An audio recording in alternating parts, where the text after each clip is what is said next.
پاکستانیوں، اگر 27ویں آئینی ترمیم میں دوہری شہریت چھوڑنے کا قانون پاس ہوا تو صرف کینیڈا کے مندرجہ ذیل شہری جو اس وقت پاکستان میں حاضر سروس سرکاری ملازمین ہیں، ان کو شہریت چھوڑنا پڑے گی۔ احسان الحق امریکہ، Ehsan Ulhaq Qureshi Canada, Ehtesham Urrahman Canada, Idrees Alam Canada, Arshad Hussain Canada, Arshad Ali Hassan Jan Canada, Arshad Mahmood Canada, Iram Sohrab Canada, Arum Zaman Canada, Azbahar Amir Canada, Asad Alam Canada, Asad Ullah Canada, Asad Umar Khan Canada, Asad Mumtaz, Asad Masood Alam, Islam Uddin Siddiqui, اسلام الحق قریشی، اعجاز احمد، اقبال،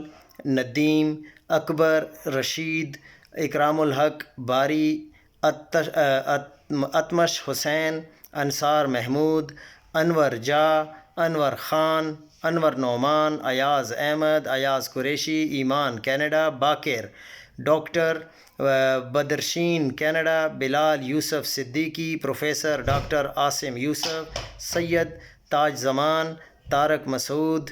اور تسنیم کینیڈا، توقیر احمد، ڈاکٹر ثنا عبد الرحمن حیات، صوبیہ عمر، جاوید اقبال، جاوید چوہان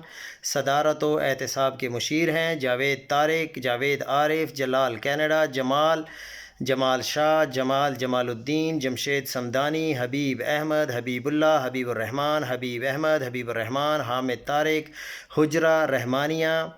حسن خان، حسن محمود، حسنین، حسین احمد، حماد یوسف، حمیدہ عباسی، خالدہ نور، خالد محمود ڈاکٹر، خالد محمود گریڈ 18، خالدہ نور، خالدہ وحید، یہ دونوں مختلف ہیں، خاور قیوم، خرم فاروق، خرم شہزاد، دلاور حسین، رابعہ اسلم، راحت حیات، راحت حفیف، راشد الحق، راشد کیسر، یہ سارے 17، 18، 19 اور 20 گریڈ کے آفیسرز ہیں پاکستان میں۔